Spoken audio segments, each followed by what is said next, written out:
श्री स्वामी चरित्र सारामृत अध्याय 18 श्री गणेशाय नमा. स्वामी सुताच्या गादीवरी कोण नेमावा अधिकारी, ऐसा प्रश्न सेवेकरी करिता ती समर्थते. तेव्हा बोलले समर्थ, सेवेकरी असती सांप्रत, परी एकही मजला त्यात योग्य कोण दिसना. जेव्हा येईल आमच्या मानसी त्या समय मोर पाखरासी, अधिकारी नेमू गादीसी चित्ता तुम्ही न करावी. मोर पाखरा समर्थ म्हणती वेळोवेळा, रात्र अंदिर तोची चाळा मोठमोठ्याने ओरडते. अमुची पाऱ्याची विट जतन करावी नीट, वारंवार म्हणती समर्थ काकूबाई लागुनी. लपून ठेवले विटेसी ती दिली पाहिजे आम्हासी, याचा अर्थ कवनासी स्पष्ट काही कळेना. असो स्वामी सुताचा भ्राता कोकणात राहत होता. स्वामी सुत मृत्यू पावता वर्तमान कळले त्या. तू केवळ अज्ञान दादा तयाचे अभिधान, त्याचे शरीर असमाधान कृश होत चालला. काकूबाईने तयासी आणविले आपणापासी, एके दिवशी समर्थासी दादाप्रती दाखविले. बाळ चालले वाढून यासी अमृत दृष्टीने पाहून निरोगी करावी जी स्वामी बाई विनवी समर्थाती.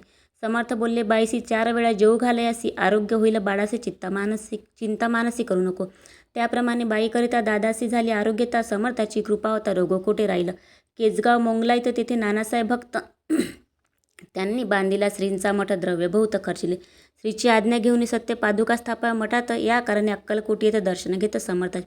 ते म्हणती काकूबाईसी पादुका स्थापन करायसी, तुम्ही पाठवा दादासी समागमे आमुच्या.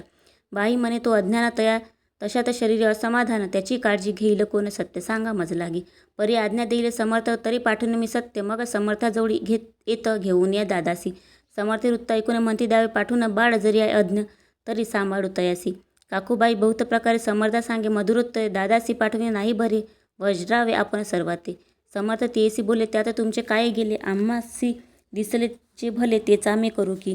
शेवटी मंडळी सांगती दादासी पाठवली. केचे प्रति पादुका स्थापन झाल्यावरती दादा आला परतून. पुढे सेवेकऱ्यांसंगती सांगती त्यासी मुंबईस पाठवती. ब्रह्मचार्यासी आज्ञा करती त्यासी स्थापा गादीवरी. ब्रह्मचारी बुवाजवळी दादासीने तर मंडळी जी समर्थी आज्ञा केली ती सांगितली तत्काळ.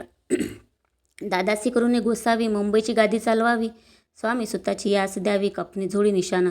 ब्रह्मचारी दादासी उपदेशी ती दिवसनिशी, गोसावी होऊन गादीसी चालवावे आपण. दादा जरी अज्ञान होता तरी अशा गोष्टी करिता नकारा म्हणची सर्व त्यांना रुचेची तर त्याची. या परी ब्रह्मचार्यांनी पाहिली खटपट करून शेवटी दादासी मुंबईने अक्कलकोटा पाठवले. दादासी घेऊन सत्वरी श्री सन्निध्याला टाळ करी. तेव्हा दादा घेऊन तुंबरी भजन करीत आनंदे. समर्थ अशा समयासी आज्ञा केली भुजंगासी, घेऊन माझ्या पादुकासी मस्तकी ठेव दादाच्या. मोर्चेला आणून सत्वरी धरा म्हणजे त्यावरी, आज्ञेप्रमाणे सेवेकरी करिता ती तैसीच. श्रीच्या पादुका शिरी पडता उपरती झाली त्याच्या चित्ता, हृदय प्रगटला ध्यान सविता अज्ञान गेलेला याते. दादा भजनी रंगला, देहभानही विसरला, स्वस्वरूपी लीन झाला, सर्व पळाला अहंभाव. धन्य गुरुचे महिमान, पादुका स्पर्श करून जहाले तात्काळ ब्रह्मज्ञान, काय धन्यता वर्णावी. असो दादाची पाहुणी वृत्ती, काकूबाई दचकले चित्ती. म्हणे समर्थ दादाप्रती वेड खचित लाविले. ती म्हणे जी समर्थ आपण हे काय करिता, दादाच्या शिरी ठेविता पादुका काय म्हणून. समर्थ बोलले तियेसी जे बरे वाटेल आम्हासी त्याची करू, या समयासी व्यर्थ बडबड करू नको. काकूबाई बोले वचन एकासी गोसावी बनवून टाकीला आपण मारून. इतुकीचे पुरे झाले ऐकून अशा वचनाला समर्थासी क्रोध आला. घाला म्हणती बाईला खोड्या माझी सत्वर.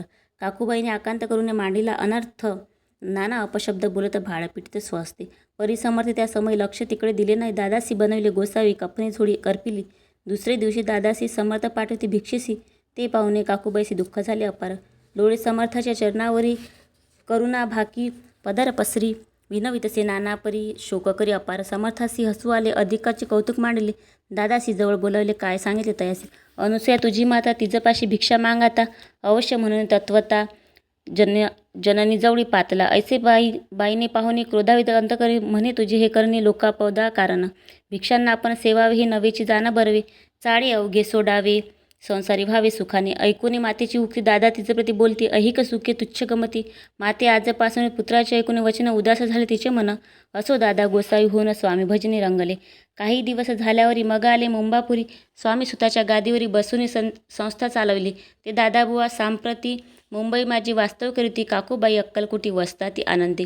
कलियुगी दिवसेंदिवस वाढले स्वामी महिमा, विशेष असे बोलले स्वामीदास. येथे विश्वास धरावा. दोघा बंधूचे ऐसे वृत्त वर्णिले असे संकलित केला नाही विस्तारित सार मात्र घेतले. जैसे श्रेष्ठ स्वामीसुत तैसेचे दादाबुवा सत्य. भूवरी जगद्धारत विष्णुशंकर अवतरले. इति श्री स्वामीचरित्र सारम नाना प्रकृत कथा सदा प्रेमळ परिसुत. अष्टोदशाध्याय गोडा. श्रीरस्तु शुभम भवतु. श्री स्वामी समर्थ.